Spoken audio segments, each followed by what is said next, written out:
mango raspberry waffles, and I'm having some chai. And James is going to talk about politics. So go ahead, James. So I'll be having waffles and some water. Hopefully not having a fit. Go ahead, talk. So basically, I suppose I'm talking to Joe Biden, or more likely his handlers. Hopefully he has some handlers. So, someone was asking, was that you, Pauline? What was Joe Biden good at? Or, yes.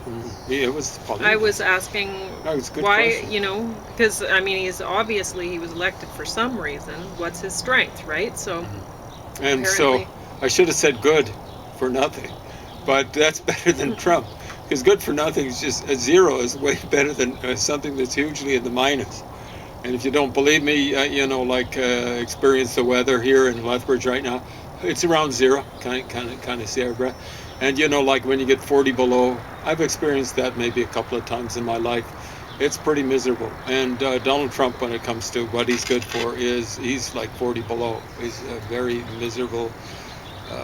It's a very miserable condition to have him as, well, really in the world, but as president.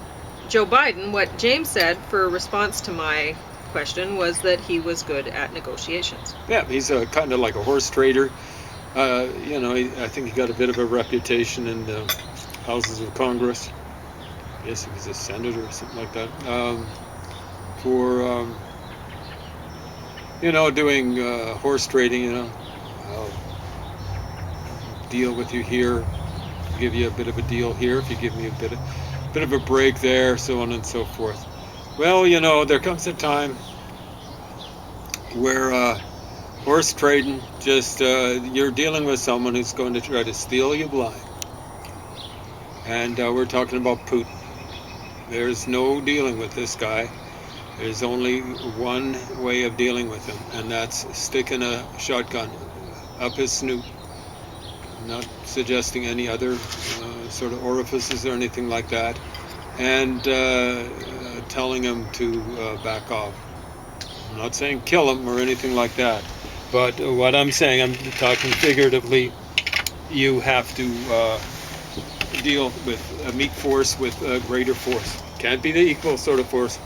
It's not a question of proportionality, because if it were a question of proportionality, the Ukraine would be allowed to attack Russia, and that would be a bad idea. Yeah, well, the Russian people have to not want Putin to lead them. Yeah. They have to very much, that's the way to solve this problem, this conflict, is through the Russian people. Yeah. So they're going to have to feel a little bit of pain. Yeah. So that they're going to they don't want him. Right. So there have been people saying, we don't want to we really don't want sanctions on Russia, particularly heavy ones, because we don't want to make the average person suffer. The average person went out and elected Putin many times. They believe in him. Yeah. And they got to realize that was a bad decision. Bad decision. So for Ukrainians, until they do, for the rest of the world, and for Russia in the long run. I think even in the short term, but especially in the long run, you got to start realizing it in case they say some things are getting through into Russia. And we were listening to We Like Because News. Even though yesterday I was a little bit disappointed with. They were putting it down, but they were marketing for A&W and McDonald's, really. And they were mentioning it lots of times. Is that what you're saying? Well, anyway. Yeah. But I still love Because News. That's it's about the only thing that I enjoy listening to on CBC. The rest of it's just a bunch of political correctness and absolutely, covering microbreweries, restaurants, all this sort of stuff. And and well, they did on Because News yesterday, which I was disappointed by. So anyway, the week before Because News, they were talking about, one guy had mentioned, he was joking about how we overuse oil or whatever, and he was like, yeah, every time I pull the cord on my refrigerator, I feel bad about it or whatever. But the fact of the matter is, they were saying that we don't get any of our oil, Canada, from Russia. And so the really what you're led to believe by that is, oh, well, we can go ahead and just burn it like it's 1982 or something. So, anyway. Sometime in the 80s, a little after 82. That's when the Republicans brought on a recession in order to burn out inflation. So, but the fact is, the more we consume oil anywhere in the globe, even where we're not buying it from Russia, that drives the prices up. It's a world market. It's a world market. And so when you're driving your truck around in circles thinking, I hate Putin, well, you're helping Putin. Every time you burn fuel needlessly, you are driving the prices up, and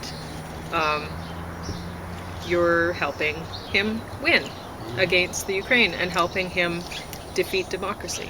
It's not just him getting higher prices for the oil. It's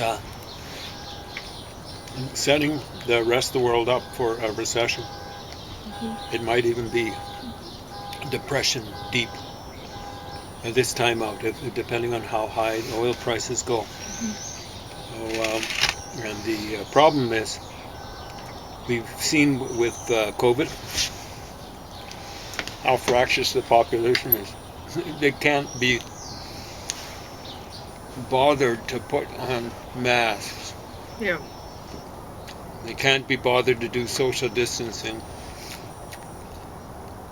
And you expect them to go through high gas prices? What's going to be happening in fairly short order, I'm afraid. I hope I'm wrong.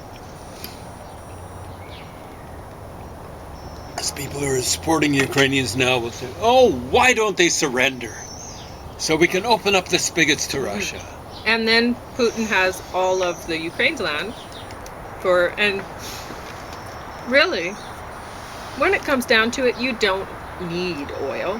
You need food, you need water, you need air. And once Putin has the Ukraine, where's all of the Arabian and most of the European grain going to come from? And who's that going to hurt? It's going to hurt poor people most of all, because poor people have to eat grain more than other people. So Pauline's on to something here. I know someone, very smart person, who's saying recently, and within the last week or so, that Putin wanted Ukraine's resources, their agriculture resources. I think they've got some iron or steel, and but it's mainly agriculture. So, newsflash: Putin isn't the least bit interested in the economic side of things. If he were, he'd actually follow the route of South Korea, Taiwan, Japan, a few other countries, even China. China has become capitalist. I also know someone who's reasonably intelligent saying recently, maybe within the last week or so, that it was about the worst thing he could say, because this person's a social democrat, or thinks he is.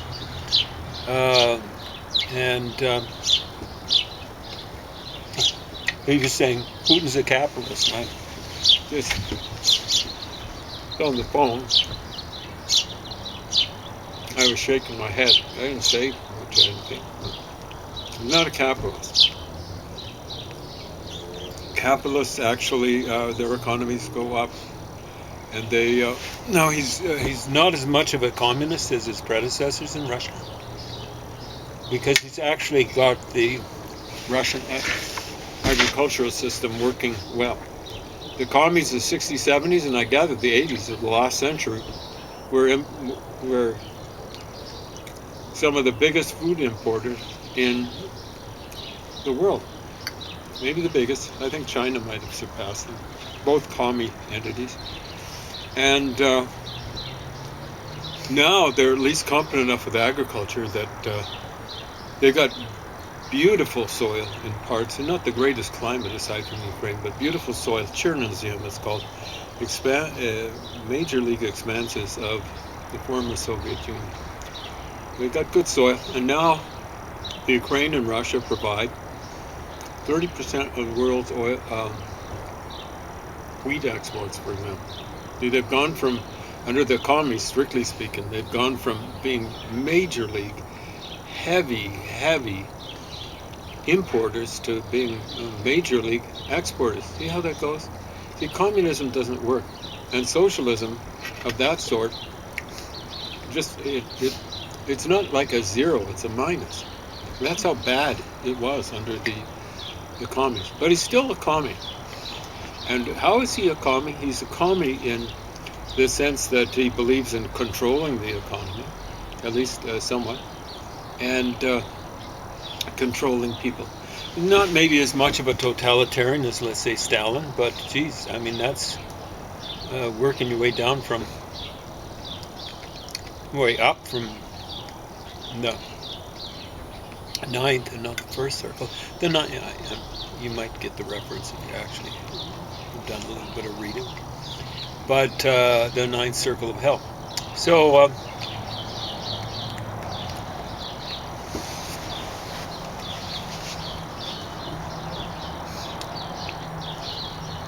so Putin wants this stuff in order to control not just Europe, as Pauline said, and not just the Middle East.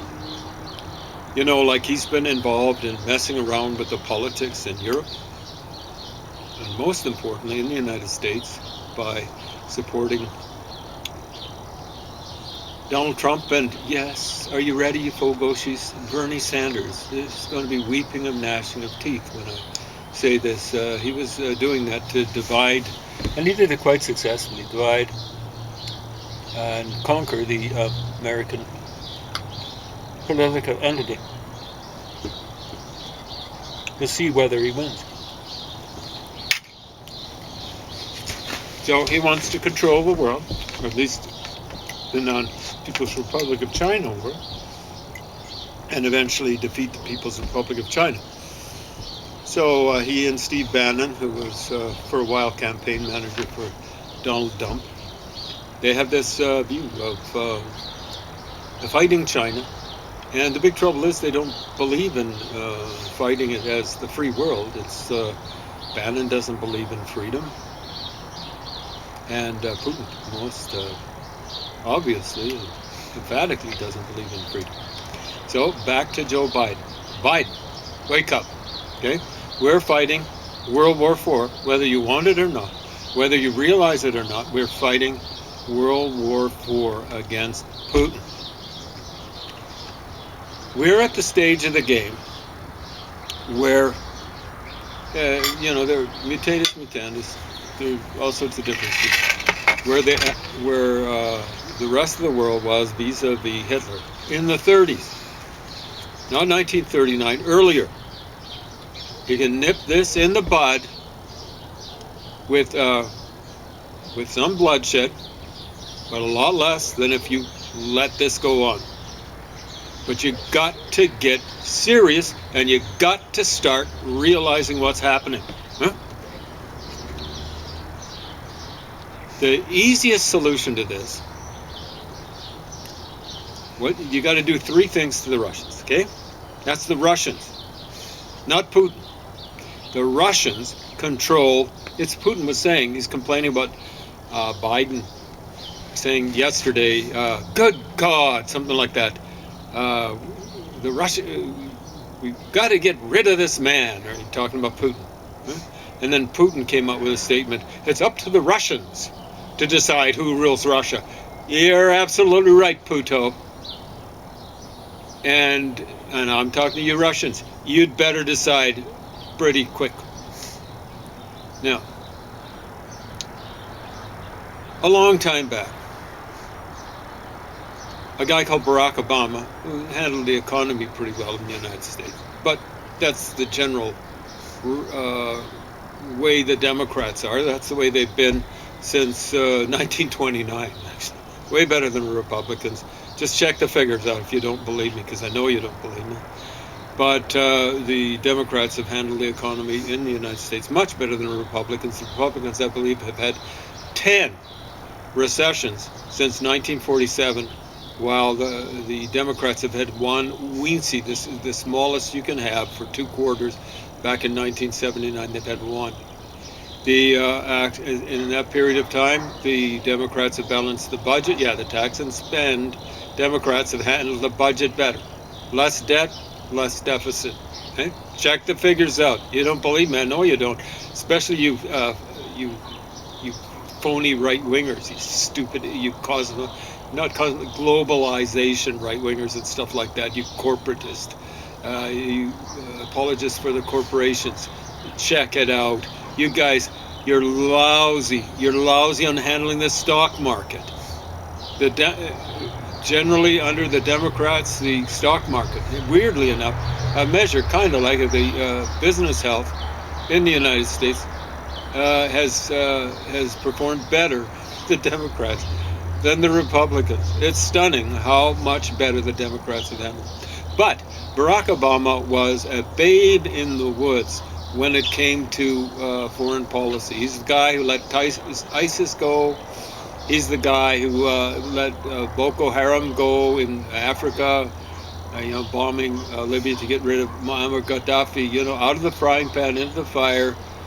And one of the worst, maybe the worst thing he did was pussyfoot around with the Iranians. Hey, you Fogoshi's, and this includes Obama. And I'm afraid a lot of the people that are determining what Biden does. Iran are not, the people in power in Iran since 1979 are not the good guys in the Middle East. They're not even the kind of neutral guys. They are the worst guys in the Middle East, with the Turks increasingly, since about 2002, a close second. Have you got that? They are awful. It's not the Saudis, it's the Iranians. So what I was saying to what happened was the Saudis, when they saw Barack Obama pussyfooting around with the Iranians, letting the Iranians do a North Korea and develop nuclear weapons, while Americans were making agreements with, well, we won't put sanctions on you, just agree not to do nuclear weapons. Okay, don't put sanctions on us, but we'll continue to do nuclear weapons. We're just not going to tell you about it. This is how it happened with Korea. Korea's now got, they've got missiles that they've got not atomic weapons, they've got the hydrogen bomb, and they've got missiles that can reach Chicago and or Florida. Mm-hmm. Within very short order, they'll be able to hit any place in the United States. They'll also, in fairly short order, be able to hit any place in Europe. And that's on, it's on a variety of different presidents. They were just, and the big trouble is, of course, that was under the nuclear protection of China. Hey, People's Republic of China, you stupid idiots. Do you not understand that, this guy's got hydrogen bombs, this crazy idiot, in control. He's out of control, but in control in North Korea. You're going to have to dance to his tune, because he's crazy. It's like the Americans had to dance the tune of the Russians and the Chinese during the Cold War. We can't really win in Vietnam, as Dean Rusk wrote in 1962, because that'll cause at least a conventional Third World War. So they had to wait, and he wrote about it in 1962. Dean Rusk, the Secretary of State for the United States, says, we can't win. We've just got to juke it out in Vietnam until Mao Zedong. And he said, basically, he didn't quite use the words, but he was suggesting quite strongly that Mao Zedong was crazy. So Mao Zedong was psychotic. He was, and I get this from the autobiography of Mao Zedong's doctor. He was a manic depressive or bipolar, whatever you want to call it. Clinical, horrible person. And it's when people are manic depressive, it's they can't help it. but they shouldn't be projecting themselves into positions of power and killing, let's say, 70 million people. Yeah. But what you were saying about Iran is that they are allies, the people in control in Iran are allies with Russia. They have been, like ever since 2011. So that's 11 years. And that's basically officially, unofficially. So the Russians have been doing what they're doing in Ukraine, basically for an ally of the Iranians, the people in power back then and still in power in Syria, thanks to the Russians. They've been doing all sorts of war crimes there in Syria. So this is World War IV. Understand, Biden. So it's Russia, Iran, Syria, and oh yes, the Houthis. They're fighting World War IV, and you don't realize it. They know it. So, what you've got to do is make the Russians suffer. And so you'll get people saying, we don't want sanctions, especially sanctions that hurt Russian people. We don't want them. We don't want to hurt them. Hey, like they're hurting the Ukrainians incredibly. They're still hurting the Syrians. They're hurting Chechens. The Chechens in their own native land. They've been hurting Georgians outside of Russia. They've been hurting them for a long time. Since 2007. The Russians have been hurting the Chechens going back to at least 1944. Yeah, that's 1944. Stalin took 14,000. They say 14,000 train cars into Chechnya. This is after they'd moved the Germans out of the fairly close area, claiming that they'd collaborated with the Germans. And 14,000 cattle cars. Originally, they used to move them to the cattle cars. Apparently, they used Studebakers from the Americans. And the Americans were actually sending them stuff to transport their troops, but they were also used. Americans didn't realize it. They were used to ethnically cleanse Chechens and I think people from Ingushetia, neighboring Ingushetia. And they were sent to Soviet Central Asia, kind of like a arid place, borderline desert. And they were there minimum of 13 years till Khrushchev allowed them to come back. I'm not sure if all of them came back. I've been told that not all of them came back until the end of the Soviet Union. So these guys have been doing war crimes like crazy. War crimes like crazy. They're the world's biggest terrorists. Industrial strength, mass production terror. That's the Russians, okay? And they've been doing it with the Chechens. It was bad what Yeltsin did. I think it was 94 to 96. But it was awful under Putin. And Putin started hitting them even before he became president. So it was like in 1999, I think in November of 1999, he started hammering the Chechens. The Chechens were awful people. By that point in time, because the Wahhabis were moving in there, and I'm talking about people like people who support Saddam. I almost said Saddam Hussein, but Osama bin Laden, and things like that. And they were doing terror, but it wasn't like the mass production, industrial strength terror that the Russians visited on them. Yeah, but you said the people in Yemen, they're doing a sandwich play. Yeah. With. So what's happening is with this world war that Putin is fighting, he's got Iran with Saudi Arabia in a sandwich place. So from your guys' point of view, here's Iran, here's Saudi Arabia, here's Yemen over on this side. So the faux gauchis on CBC were saying recently, this within the last week, oh, the Saudis are doing terrorism, state terror in Yemen. And what's happened is the Houthis taking over there has given them a chance to flex their muscles.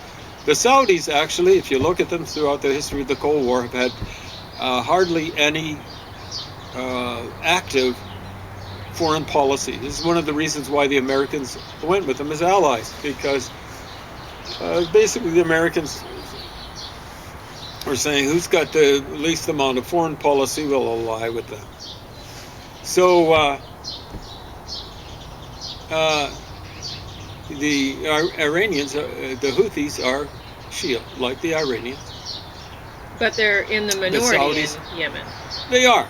And so you actually had a specialist this is on CBC, a specialist on this area saying, the Saudis should just recognize who's most powerful in Yemen now and just back off. What? Like the Houthis have been doing terror. They are not the internationally recognized power in Yemen. The international community recognizes the Sunnis there, who are the majority, as being as legitimate as you can get in the Muslim world. It's going to be a dictatorship, but a lot more legitimate than the Houthis. So the Houthis did terror in order to get this balance of power. So the Saudis don't want to be caught in this sandwich play between these two Shia entities, terrorist entities, really. Iran, this huge big entity, which might have 3 times the population of Saudi Arabia. And then you've got the Houthis down here. Now, what are they afraid of? They're afraid, you see, after George Bush Jr. Walked into Iraq, he gave power to the 60% of the people in Iraq who are Arabs, but they're Shia, like the Iranians. So all of a sudden he gave power to Iran. That was silly. What he should have done, and what I wanted him to do, I supported him going in and getting rid of Saddam Hussein. But what they should have done is just, while they were there, they should have sent way more troops. But they should have walked into the southwestern part, Arab Shia part of Iran, where they get the majority of their oil. Roughly 10% of the world's oil resources are located there. And they should have just made an independent country there, around, I believe it's called Abadan. And I think it might be called Khuzestan. They should have made that an independent country, and then taken away the Iranians' oil resources, which they're using for developing nuclear weapons. They were working on it back then. So that's what he should have done. He should have divided Iraq into 3 different parts: Kurdistan, part of Kurdistan, and then the Sunni Arab part, and then the Shia Arab part. So there should have been 3 countries there, and then they should have taken away the Shia. Iran was a big emperor, going back to empire, going back to 500 BC. They should start taking away. They've got areas that don't belong to Iran still. It's a lot. It's very clipped and truncated, but it's still an empire. And that's where they should have started. They should take Azerbaijan away from it, and they should take away Iranian Kurdistan from it. Okay, but the 3 ways that the rest of the world can make the Russian people see. So, sanctions. Just hard sanctions. As hard as you can make them. It's going to hurt. What they should do is stop all oil, as much gas as they can. Putin left this a little late. When he attacked Chechnya in 1999, late 99, he started in November. I don't know why he started this so late in the Ukraine. Something must have happened. I think he had to go into Kazakhstan. Because now the Ukrainians coming on summer, and it won't be so hard for them. It won't be so hard for them. It won't be so hard for Putin. Well, it won't be so hard for Europe to cut him short. Yeah. But what you see, like I was saying, how long have I been saying? Is it 2 weeks now? Yeah. Or longer? It's been a while. I've been saying what Biden should have done, should be doing, was what I was saying, is go into, this was even before the Houthis started attacking with drones and missiles.